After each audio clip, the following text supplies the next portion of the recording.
আর ডোবা মানে কি বলবো। তো আমরা যতটুকু পেরেছি মানে পুরা এখানেই তো কাশফুল, মানে এটাই তো মজা, আর বেশি দূরে যাওয়ার তো দরকারই নেই।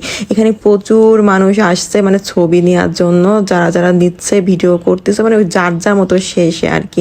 আসলে খুবই মজার একটা সময়, কেমন বাতাস ছিল তেমন রোদ ছিল, মানে ঝলমলে একটা পরিবেশ। তার উপর যদি এরকম পরিবেশে আসলে মনটা এমনিই ভালো হয়ে যায়, তাই না? আর আমার ছেলেকে দেখেন, মানে সে তার মতো করে শুট নিচ্ছে, মানে সে এত পরিমাণে খুশি, মানে ওকে আমি কিছুতে আমার হাতে পাচ্ছি না, মানে সে একা একা ঘুরবে, একা একা ছবি তুলবে। আর এদিকে কি পরিমাণে একটা বাতাস শুরু হয়ে গেছে, মানে বাতাসে কাশফুলগুলো এত সুন্দর করে নড়ে।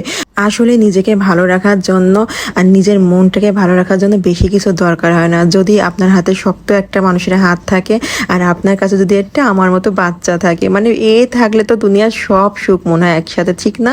মানে কোনো কিছুতে আর ভয় নেই, কোনো কিছুতে আর বাধা নেই। এই যে আমার পুজোটা দেখেন, ওর জন্য আমার